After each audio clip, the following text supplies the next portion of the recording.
Halo guys, Assalamualaikum warahmatullahi wabarakatuh. Welcome back to my YouTube channel. Berjumpa lagi dengan saya Sinta Bella. Di video kali ini aku akan mempersembahkan sebuah video perempuan inspiratif. Selain video salah satu skill yang dia miliki, aku juga akan menarasikan siapa sih sebenarnya beliau, bagaimana capaian-capaiannya, dan bagaimana ikhtiar yang beliau lakukan sehingga mencapai pada posisi saat ini. Sebelum aku menarasikan, mari kita tonton dulu video ini guys. Bismillahirrahmanirrahim. Assalamualaikum warahmatullahi wabarakatuh.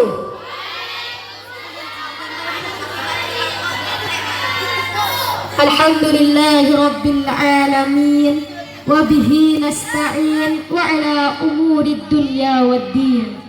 Wassalatu wassalamu ala sayyidina Muhammad wa ala alihi wa sahbihi ajma'in, amma ba'du. Sing peten abdi namul jaaki pengasuh pondok pesantren Bustanul Ulum, sing peten abdi namul jaaki dewan juri, sing peten abdi namul jaaki dewan ustazah, ben cakanca sedejah cakanca santreh se insyaallah oleh rahmat saking Allah subhanahu wa ta'ala. Ngereng dek kesedejene cakanca mompong kak dintoh bulan maulid nabi, bulan seemul jaaki sarang Allah, bulan se pontos yantos sarang umat muslimin, bulan se menjadi kebanggaan, se menjadi kebahagiaan umat muslimin, ningkat aki dek kemas Rasulullah sallallahu alaihi wasallam. Ngereng Allahumma sholli ala sayyidina Muhammadin tibbil qulubi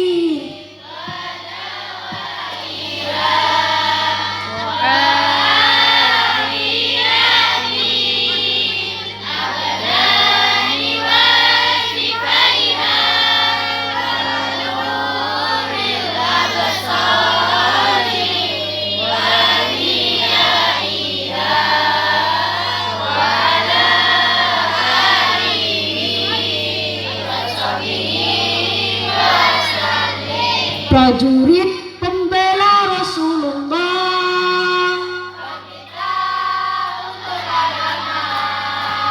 bangkitlah untuk negara, satukan hati, satukan jiwa, santriwati pembela Rasulullah, bangkitlah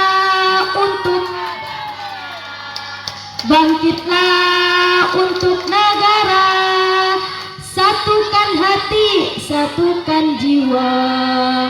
Alhamdulillah, insyaallah para cakancah melalui mau salawat ke Rasulullah ampun esepara sedaja dosa sarang Allah ma taqaddama wa ma ta'akhkhara. Cukup mau salawat areng sarang ampun esepara sarang Allah ma taqaddama wa ma ta'akhkhara. Saya napa punten Kak dinto beni sebab ibadah abdi neben sampian, Kak dinto beni sebab amal abdi neben sampian, tapi Kak dinto sebab Rasulullah, Kak dinto sebab mau salawat ke Rasulullah. Allahumma sholli ala sayyidina Muhammad.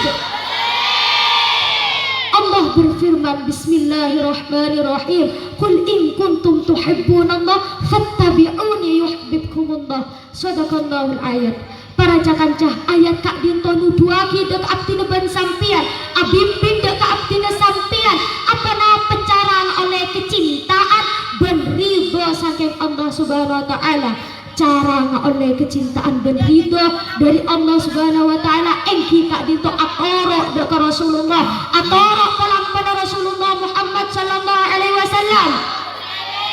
Menabi kanjeng Nabi asolat norok dek ke solat Rasulullah, menabi kanjeng Nabi apasa norok dek kah pasanah Nabi Muhammad sallallahu alaihi wasallam.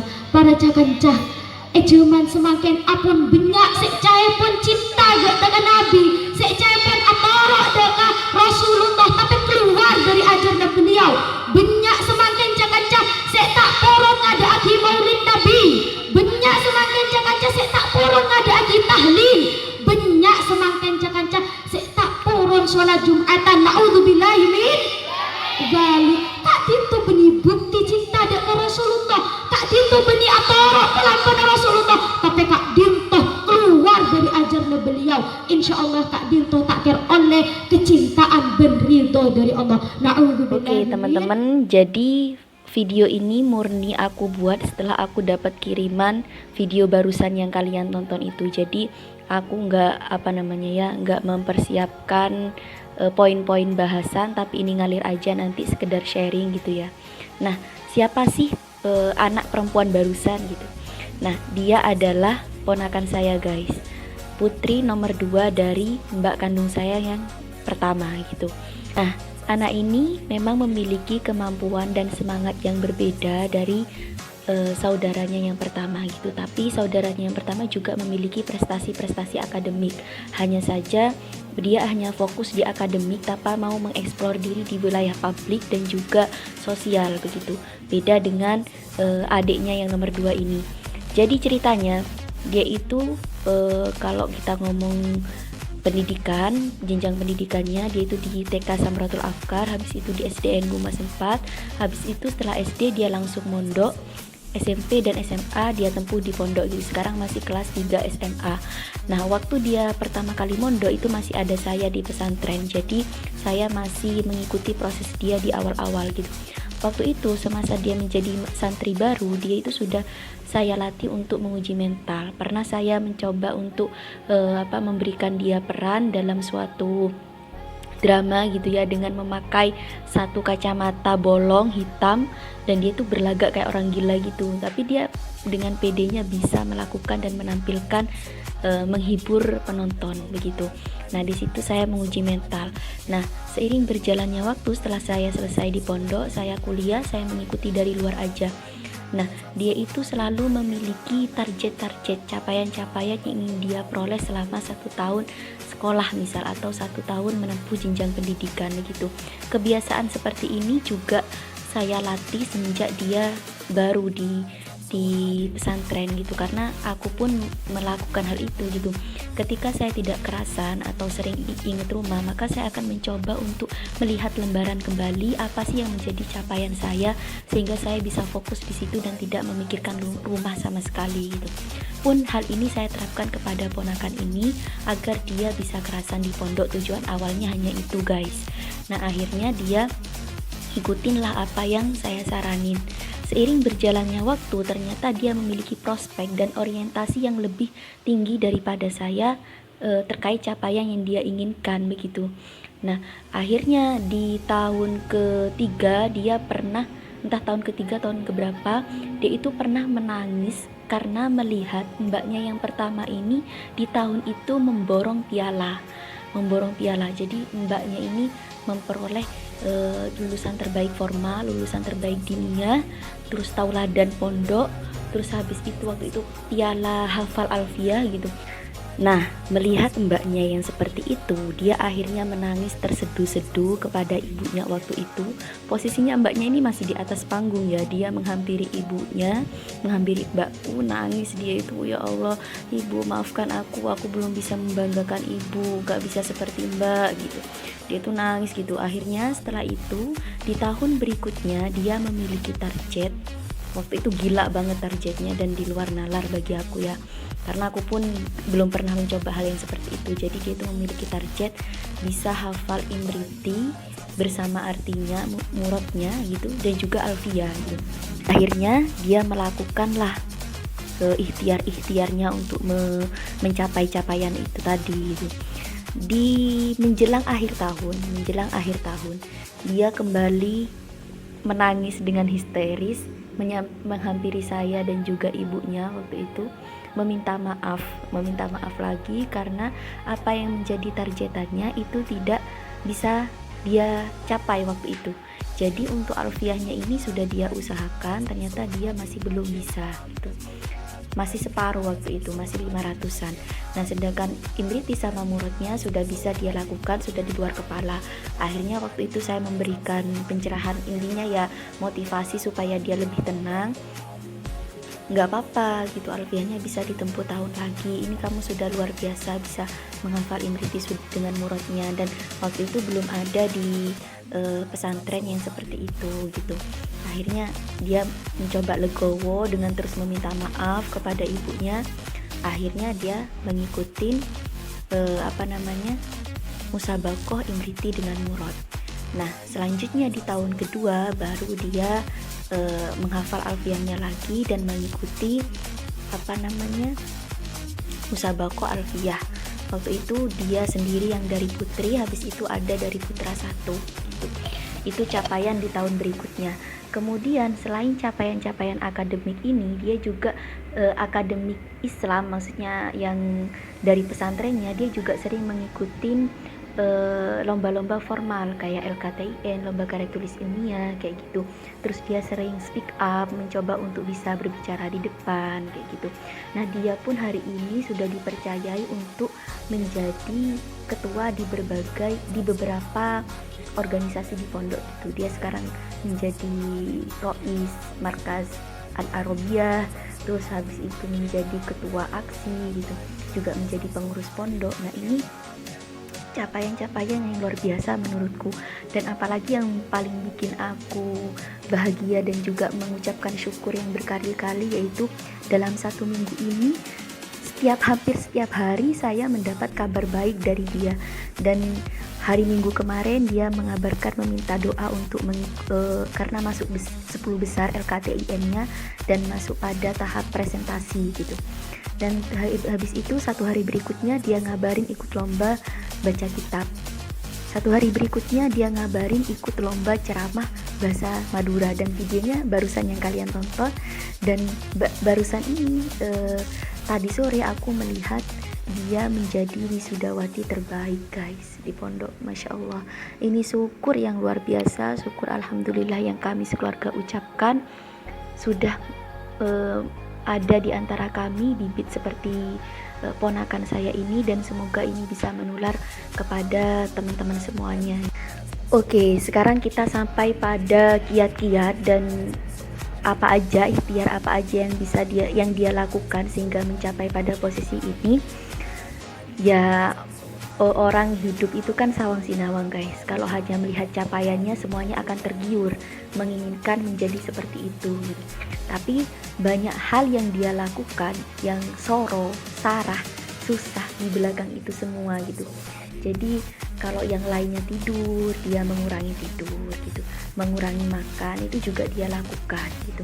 Dan ya yang sedikit mistis, akhir-akhir ini dia mulai gak kerasan di pondok karena katanya itu mendengar sesuatu yang sudah dibuka tabirnya dia itu, maksudnya sudah mendengar sesuatu yang berbeda gitu, melihat sesuatu yang berbeda dari manusia normalnya. Dan ini juga menjadi tantangan tersendiri bagi dia untuk melewati itu semua gitu guys.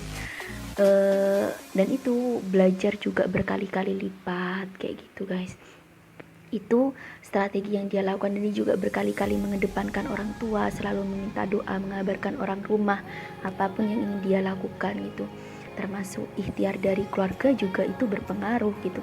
Ikhtiar dari orang tua, mbakku tuh kalau adikku, ponakanku dalam posisi-posisi ujian akan mengurangi makan juga, akan berpuasa kayak gitu, mengurangi tidur sama, melakukan hal yang sama. Begitupun juga dengan bapakku, akan mengurangi makan dan tidurnya juga sama. Jadi ada keterkaitan emosional dan ruhaniah antara anak dan orang tua di sini yang tidak bisa dilepaskan. Jadi nggak hanya si anak saja yang berusaha, tapi juga orang tua. Itu ikhtiar yang dia lakukan di balik capaiannya guys. Nah, sekarang saya akan mencoba ngobrolin sama kalian, sharing dan juga hasil refleksi pengamatan di lingkungan juga gitu. Ketika ada teman-teman atau saudara kita yang berprestasi semacam ini, yang sudah sering memperoleh prestasi di setiap tahun, di setiap jenjang pendidikannya, kalian merasa nggak sih atau melihat nggak sih di lingkungan kalian itu teman-teman yang lain itu justru insecure gitu, maksudnya sudah menyerahkan terlebih dahulu, sudah menyerahkan di awal kesempatannya untuk bisa meraih prestasi yang sama. Jadi pasti ada istilah atau omongan seperti ini nih, karena saya juga pernah ngalamin tuh waktu di SMA, bahkan SMP waktu itu. Jadi ketika sudah ada satu yang menonjol, maka yang lain itu sudah tenggelam duluan sebelum survive dirinya gitu. Jadi kayak ada omongan, halah paling nanti yang juara satu dia lagi, halah paling nanti yang jadi tauladan dia gitu.